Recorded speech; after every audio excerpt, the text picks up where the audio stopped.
Looks like I haven't done a video in a while. I wonder what I should do. Fine, I'll jump in on this too, I guess. So the Fallout 76 beta has been going on for the better part of the last week or so, with a lot of different YouTubers and Twitch streamers playing a lot of the beta. So you've got people that are a lot better at this than I am, like Oxhorn, Many a True Nerd, French Tomahawk, Juicehead, Kodabos, lots of other people getting in on the beta, and a lot of varied opinions on it across the board. So some people really, really like it. Some people really can't stand it. Some people will know they're buying another Bethesda game again. Some people think that Todd Howard is the devil, Pete Hines is Beelzebub, and Bethesda should burn in hell. So let's step back a minute and take a little bit more of a constructive look at this, but I am also going to talk about what I feel the biggest problem for Fallout 76 is. So Bethesda's always been very good at environmental storytelling. You've seen that in Skyrim, you've seen that in Fallout 3, you've seen that in Fallout 4. Some of their environments are amazing to look at. They're very cool, they're very creepy. They work. They just work, in the wonderful words of Todd Howard. And the environment here is no different, because a lot of the storytelling that you find in Fallout 76, in fact, all of the storytelling that you really find in Fallout 76, is environmental. I'm not counting holotapes, I'm not counting notes. Those aren't storytelling. That's just reading. That's reading a story. That's telling, not showing. And that's not a good idea as far as I'm concerned. But if you just look at the environment on there, the environmental storytelling is fantastic. Also, this is a good time to mention that you're not going to see any Fallout 76 gameplay here while you're listening to this video or watching it, because I don't have a beta code, so I'm basically putting a whole bunch of Fallout 4 and New Vegas stock footage in the background, so you have something fun to look at while you're listening. Sadly, no beta for me. I did not spend the $174 for the giant T50 helmet, nor did I pre-order the game. In fact, I will not be ordering or playing this game, and I'll tell you why in a minute. So let's talk about the elephant in the room, the NPC issue. The fact that there are no NPCs in this game is a huge miss from Bethesda. Enormous. There is zero reason they couldn't have put NPCs in the game. And don't tell me it was because of costs from doing voice acting, because to be perfectly honest, they've got hours of holotapes. They had people go in and actually record. So you can't tell me that they didn't spend money on voice acting for this, because they did. So there's no reason you couldn't have NPCs in this. Other MMOs have NPCs. WoW has NPCs. Elder Scrolls Online has NPCs. All these other games have NPCs. There is no reason they couldn't have put NPCs in. I understand the design choice for not wanting NPCs, but by the same token, it doesn't make any sense. Yes, you want the only people to be showing up to be players. Okay, that's fine. But the players don't have the same experience in storytelling as storytellers do, for the most part. Now, I write and edit for a pseudo-living, and I enjoy telling stories, and I enjoy being a ham, and I enjoy role-playing, which is great. But the way that you have this set up, when you log into the server, there's no guarantee that you're going to be with a group of people who want to roleplay. You might be with a bunch of people who want to PvP. You might be with a bunch of people who want to go do missions. You might be with a bunch of people who just want to craft. I mean, that's quite possibly what you'll get. So unless you've got a group of like 15 people that you want to bring in every single time you play that are all role-playing, they're basically a role-playing guild, then you're not going to be able to really take advantage of the role-play aspects of this. And honestly, that's part of the fun of Fallout games, is being able to role-play something. I've role-played in Fallout 4, I've role-played in Fallout New Vegas. It's part of the fun of the game. And the fact that there aren't any NPCs running around so that you can actually use those as cues for role-playing, which is the big thing, is a mistake. And it's an enormous mistake. And it makes the world feel very dead. And it makes the world feel very barren. It's a beautiful place. But it's like a museum. It's very large, and it's very beautiful, and it's very austere and very cold. And that's the problem. That is one of the biggest problems with Fallout 76 from what I've seen, is the world doesn't feel alive. It feels very fake. And of all of the things I would have expected in the Fallout series, after having played New Vegas, having played 4, having tried to play 3, although my computer decided that it didn't want to play 3 because I have Windows 10 and it doesn't like it, and I can't seem to get it to work, but that's neither here nor there. After playing those games felt alive. People say that Fallout 4 didn't feel as alive as New Vegas or 3. I disagree. I think some of the side quests and some of the NPCs were the reasons I keep going back to Fallout 4 and playing it. I really like Hancock. I would go hang out with Hancock when I get the chance. I really like Curie. Curie is adorable. I actually kind of like Piper. Piper's kind of fun. I like Paladin Nance's story. I think that's a cool story. I don't like the way it ended, but I like the story. So, and then Arlen Glass is another perfect example of really good environmental storytelling and side quests. That is one of the best quests in Fallout 4, for my money.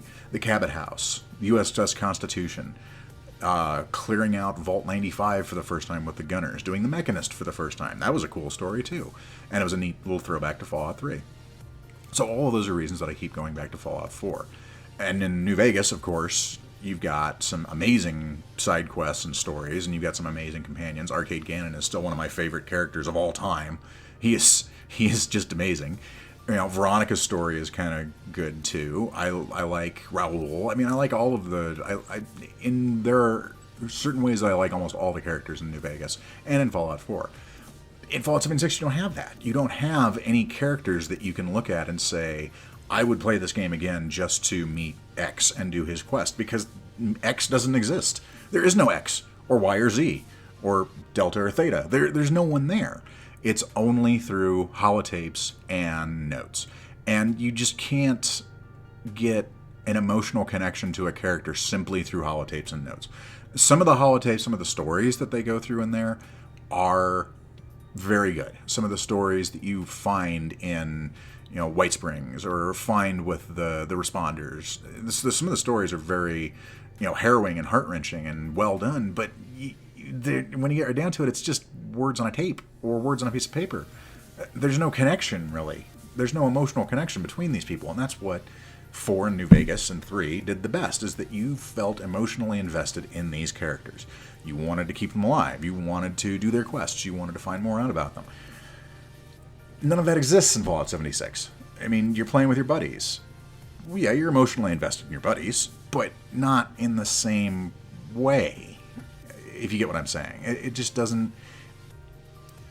It doesn't resonate with you at all on an emotional level. And that's where games like Fallout 4, Fallout 3, Fallout New Vegas, look at the Mass Effect 1 and 2 series, some of the old NES games like Resident Evil 2, just all of these games, Legend of Dragoon for the old PlayStation 1, all of these games made you emotionally invested in the characters. And Fallout 76 has none of that. You're not invested in anything that the characters are doing. So we've talked about that. Let's talk about another major issue that I have with Fallout 76, and that is the game engine and the gunplay. And I know we've heard other people talk about this, but we need to revisit it. The game engine is outdated. It looks outdated. It looks like it's from 2014. It acts like it's from 2014. The field of view issues, the FPS issues, all of these things are because this game engine needs to be retired. Period. End of story. There is no other way to go about it. You can't have a 4-year-old game engine running a current AAA game. And if they're going to market this as a AAA game, it needs to have AAA development, and it needs to have a AAA engine. Look at some of the games that have come out recently. Red Dead Redemption 2 has been all over the place. Why? Because it's an amazing game. And Rockstar Games spent 8 years working on it, and everyone's playing it because it's so good. Even look at a game that came out last year, Horizon Zero Dawn, which for my money is probably one of the best looking games as far as the engine goes I've ever seen. Granted, there's still some little issues with it, like you get a lot of what they call Bethesda face, where it's just everyone's sort of, completely flat and it doesn't really look realistic. But some of the mechanics in that game are outstanding, and the mechanics in Red Dead Redemption 2 are outstanding. Even the mechanics in some of the games that are coming out now that are like BR games, like Ring of Elysium, Call of Duty Black Ops, with the Blackout mode. All of these games have new engines. They have realistic gunplay that feels impactful. And if there's one thing that the Fallout series has never really been all that great at, it's gunplay. It just hasn't. I mean, and it wasn't supposed to. Fallout 3 was supposed to be a action RPG, which means gunplay was secondary. Okay. New Vegas, same thing. They did make some tweaks here and there so you could actually aim down sights and things like that, but it was still a secondary feature to actually being an ARPG, basically an action role-playing game. Fallout 4 was a quantum leap ahead of those two games as far as gunplay goes. The gunplay was much better, but it still wasn't up to a current shooter level of better. And it's the same engine. They're using the same engine. They're using the same assets. They're using the same reskins. They're using the same guns. They're using the same mechanisms. They're using the same type of gunplay for Fallout 76 they did for Fallout 4. And Fallout 4 is a 3-year-old game. It's obvious it's outdated. It's an outdated engine. So that is another big issue with the game, is that not only does it feel kind of austere and fake, but it also doesn't feel right when you're playing it, because there are certain points. I was looking at a couple of different people who are streaming and put up videos about Fallout 76 content. I'm not going to say who they were. You probably already watched everything they've done anyway. But in the background, you could see everything flickering. You could see some really weird glitches where people just phase into walls. You see people get stuck. You see the same kind of glitches and issues that we've seen in Bethesda games since Morrowind, honestly. So for, 10 years? You're still seeing those same issues in every single one of their games, and they've never fixed them. Probably because they can't fix them in their current engine, which is an issue. They really have to get this taken care of. They have to make a new engine, especially if they're going to do a Fallout 5. They can't do a Fallout 5 in this current engine because it literally looks 3 years old now. So if they don't come out with Fallout 5 for another 2 years, it's going to be a, 5-year-old engine? No one's going to buy that. It's just not going to happen. I mean, even if you compare Fallout 3 and Fallout New Vegas to games that came out about the same time, 2008, 2010, Mass Effect 1, Mass Effect 2, I believe were those years. The difference is just night and day. Mass Effect 2 is a beautiful game. It's an amazing game. And it's well done, the combat makes sense, it feels impactful, the engine is good, and it came out at the same time as New Vegas. New Vegas is using that same Fallout 3 engine, and it looks bad. And the Fallout 4 engine now looks bad. It looked fine in 2015. It doesn't look good now. And all you have to do is look at the Fallout 76 gameplay to see how not good it looks. Take any video you've watched of people playing the beta for Fallout 76, and then go grab a streamer who's playing Red Dead Redemption 2 and put them side by side on your screen, and tell me which one looks better. It's obvious. It's obvious which one looks better. Red Dead Redemption 2 is a beautiful game. It's an amazing game. It's a well-done engine. They worked hard on it to give us a product that was actually good, that they were proud of, and that would sell. So I think Bethesda really needs to look at the games that are coming out and realize that what they're putting out is not acceptable anymore. They need to re-engineer all their toys and come back with something new. And speaking of putting out a game that wasn't ready to be put out, which is pretty much what I think Fallout 76 is, here is the biggest issue that I see with this game overall. And that is, you ready for it? It's going to surprise you. The level locked loot. So if you've watched anyone play, you've seen that there is level locking on loot. Laser pistols, the broadsider, which is back for some reason, I'm not sure why. Combat shotguns, everything is level locked, other than, pipe weapons and simple stuff, machetes, stuff that you can make at level 1 to whatever. Why? Why in the world would you level lock things, especially based on how PvP works in this game? So PvP is an opt-in PvP system. It's not a free-for-all. I can see if it were a free-for-all and it wasn't leveled like it is, then some guy running around with a missile launcher versus some guy with a pipe pistol, that's not fair. I get that. But that's not how the game is designed. It's designed so that someone with a pipe pistol at level 5 has a puncher's chance to take out someone who's level 40 wearing XL1 power armor and carrying a Gatling laser. Yeah, it's not likely, but it could happen. And the way they have the PvP constructed, that is a possibility. So why is everything behind level gates? There's only one reason that I can think of after looking at all of this gameplay and seeing all these people who have stuff level locked is, well, first of all, it's probably a way to get people to continue playing as long as humanly possible. So keep playing, you'll get to level 25 sooner or later, and then you can use that whoop-de-cool thing, even though once you get to level 25 using the whoop-de-cool thing, you've probably got 5 other whoop-de-cool things you're picking up at level 25 that you don't need that whoop-de-cool thing anymore. So that's probably part of it. But the other part, and what I absolutely am terrified that they're going to do, even though they said they haven't, but then again, we've seen game companies do things like this before, is my suspicion is that within a month of going live on the Atom Shop, you're going to see XP boosts. So you're going to see a level, like a 1 level, a 3 level, a 5 level, and a 10 level XP boost for, $5, $10, $20, and $50. That's what I suspect. And before you get into the whole, well, Pete Hines said that you get Atom everywhere. You know what? Having watched people play this, it looks like they're making about 50 Atom every hour-ish or so, which is the equivalent of 50 cents, and everything on the cash shop is, 200 Atom, 500 Atom, 1,000 Atom. So, yeah, you could grind to get Atom to buy an XP boost, but why would you? If you're going to grind to get Atom to get an XP boost, you're getting the XP. So my fear is that all this stuff is level gated to get people to go in after everything launches to go to the Atom Shop and buy XP boosts. It's the only thing that makes sense. It's really the only thing that makes any sense at all, is to get people to continue playing for longer and to go buy their XP boosts that are going to be live on the cash shop within 30 days. It's the only thing that makes sense to me. I could be wrong. I could be completely wrong. They could surprise me and say, no, we're not going to do that.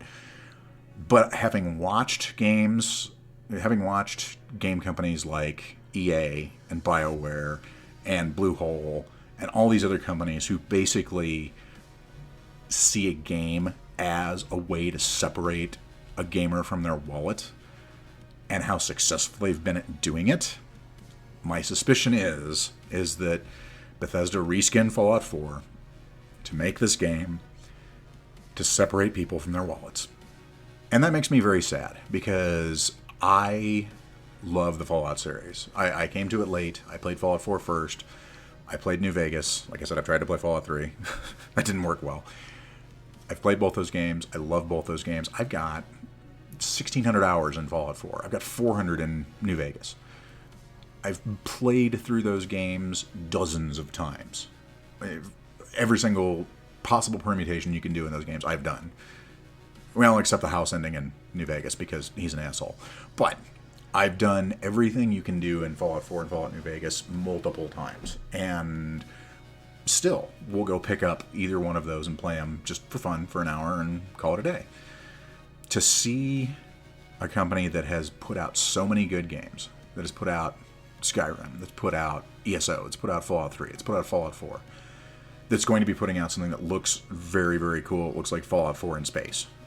To see a company basically get caught up in the online services craze and rush a game out the door that is derivative and dull and more than likely entirely meant to separate its player base from its wallet, it makes me sad, it makes me angry, and it makes me wonder, is this the future of video games? Is this all we have? Is this all that it's going to be from now on? Is, rather than worrying about someone making a game that's fun, someone making a game because they have an artistic vision, someone making a game because they enjoy making games and they enjoy playing games that their player base enjoys playing as well. Instead of that, have we gone down this road of a brand and corporate greed to the point where this is all we have? Because I don't want to play games anymore if that's the case. I don't want to spend money on games that's all they're designed to do. And so many of these games that are out right now seem that way. Games like Red Dead Redemption 2 give me hope. It gives me hope that there are still people out there who are making games for the love of making games. But Fallout 76, some of these new free-to-play MMOs, the mobile games, do we even need to mention Diablo Immortal? I don't want to, but I will. Blizzard, there's another company that I used to respect and now don't because of that kind of thing. If this is the road we're going down, then I don't want to play video games anymore. And that's sad, because video games have been a part of my life since I was 5 years old, when I got my first Atari 2600. Yeah, I'm an old bastard. Yes, I understand that. When I got my first Atari 2600, I played Demon Attack for 13 hours straight one day. My grandmother actually took a picture of the screen to send into Atari, showing that I had like 13 million points. Back when, 50,000 was a big thing, I had 13 million points in that game. It was amazing. She sent it into Atari. I think it got published somewhere in one of the Atari gaming magazines. I mean, I've been playing video games since before I could, effectively go to the bathroom by myself. Yeah, that was 5. Shut up. It's really a sorry state of affairs when video games have come to the point where it's all about the brand, it's all about the money, and it's all about the numbers. When you have accountants running video game firms, that's the death of your firm. When you have accountants running anything, that's the death of your firm, because all they care about is the bottom line. All they care about is, are we in the black or are we in the red? That's all they give a damn about. They don't, and that's important. I get it. I understand you're in business to make money. That's fine. But think about this. If they had spent the time they needed to spend to make Fallout 76 an interactive, engaging experience with NPCs and cool quests and a neat storyline, and not trying to shoehorn in all the lore, retcon all the lore just so you'd have like the Brotherhood of Steel and super mutants and all that other stuff in there. They hadn't sat there and tried to retcon all of that into a game just so people will go, oh, there's super mutants in this game, I'm gonna go ahead and play it. Oh, look, the Brotherhood of Steel, I'm Victorian, let's go. I mean, if they hadn't spent all that time doing that and had spent time making a good game, how much more money do you think they'd make? I'm willing to bet it would be a crap load if they made Fallout 76 basically Fallout 5 with multiplayer. If they'd made it, even if it was a prequel, if they'd made it so that you come out of the vault and you form the Enclave, you come out of the vault and you come across some people who are just trying to make it on their own and they're ex-military, and you decide that you're going to help them, and they end up being the East Coast Brotherhood of Steel, or they end up, being the responders. The responders are just a great little faction. It's really, really cool. But there's no build there. You can't help them at all. They're all dead. Everyone's dead. Everyone's dead and gone. There's no soul to the game. And I don't want to play a soulless game that their only reason for making was to take advantage of the online services craze. And that's all this is. You can't tell me it isn't. And within 30 days, I will put this. I'm gonna put my reputation, such as it is, on the line. Within 30 days, you're gonna see XP boosts in the cash shop, if they retain the same model. It's gonna be in there because that's the only reason you would have gated weapons and gated gear is. Level gated gear. The only reason you would have that is so that you can push XP boosts on people so they can use their gated gear faster. That's it. That's the only reason. There is no other reason to do it. Because it wasn't in Fallout 4, it wasn't in Fallout 3, it wasn't in New Vegas. If you knew enough in Fallout 4 to be able to go get, like, the super whoop-de gun, bully for you. Congratulations. I mean, you're not going to be able to do much with it right off the bat because you don't have any of the perks, or in New Vegas you didn't have any of the necessary skills or all that, so it's not going to be as OP as it could be. But it's going to be pretty cool. Like, I mean, one of my favorite things to do in Fallout 4 is either, run to the blood bank and get the combat rifle, or run to Swan, take a crap load of drugs to get the Furious Power Fist, or, things like that. Run over by Finch Farm to get the Gainer if you're running a pistol build, so you can get a really cool 44 right off the bat. I mean, run to there's a spot in the middle of right outside of Diamond City where you can get a missile launcher early. You can go do that. In New Vegas, you have the chance to be able to go get overpowered weapons early because you can go to do the DLCs early. There's nothing stopping you from running off and doing no Old World Blues at like level 3. It's going to suck, but you could show up and get all the stuff and level up while you're in there and come out at level 10 with a whole bunch of really cool energy weapons. You could go do Lonesome Road at level 3 and come out at level 10 and have, you know, the giant rocket launcher and all that. So there's nothing, every single game that is a Fallout game, that ability exists. Why doesn't it exist in Fallout 76, especially the way that PvP is structured? And it certainly doesn't make the enemies any tougher, or it doesn't make them tougher or easier. They're all at your level-ish, or maybe a little above. But you can't go running and doing in-game stuff because of the way they have the perk systems put together, so you can't pick the locks, or you can't access the terminals that you need to be able to actually get the in-game things until you've leveled up some, until you level a lot, usually. So why? Why would you have level-gated gear? And the only thing, I've gone through every single possible reason in my head, and the only thing I can get is to make people grind more XP and play the game more, which makes them money, obviously, and or go buy XP boosts in the cash shop. And that infuriates me. It really does. The level lock gear itself infuriates me. The fact that they're more than likely going to go back on their word and put XP boosts in there infuriates me. And therefore, I'm not going to be buying this game. In fact, I'm going to have to sit down and think really hard about buying any other Bethesda titles from now on. I'm going to have to think really hard about, if I go back to streaming at some point, and I do plan to, by the way, or make more videos, I don't know if I'll be doing Fallout at all. And that's, once again, that's a shame, because I enjoyed playing Fallout games, I enjoyed streaming Fallout games, I enjoyed making content for Fallout games, but this isn't the same game, it's not the same company, and it's not the same experience. It's not good. And that's the end result of all of this, is that the game isn't good.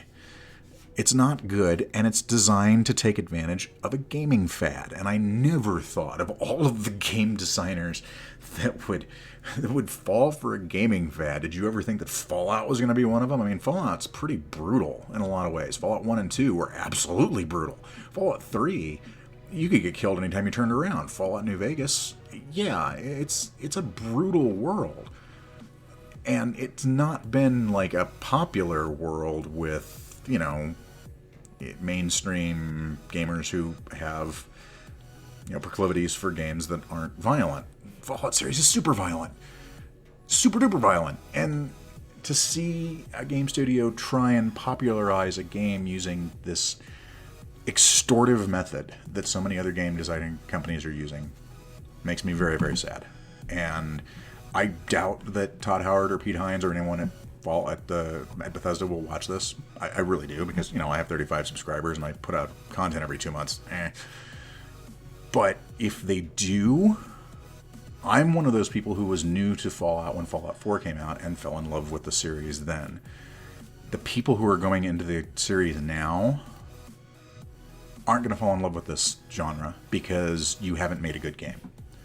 And you're trying to extort money out of them. And both of those things turn people off. Why would you play a bad game that's going to suck money out of your wallet? There's no reason for it. I mean, there's none. With all the other games that are out there right now, there is no reason that you can expect that to happen. If you were the only game in town, sure. But you're not. And it's obvious. And it's obvious that this game was made in a hurry, reskinning all your Fallout 4 assets to take advantage of a fad and make a whole lot of money really quick, and it leaves a bad taste in gamers' mouths. And that's really all I have to say about that. So I hope you enjoyed this video. If you didn't, leave a dislike. If you liked it, please like, share, subscribe, all those things. I'm going to try and put out more content as we get closer to 76, and just in general, because I enjoy making content. I haven't done it for a while, and I'm sick as a dog today, and I figured, you know what, while I'm sick, I might as well. So here you go. But I do appreciate you coming along. And make sure you go out tonight and play some games, have some fun. I will see you again soon. Have a good night.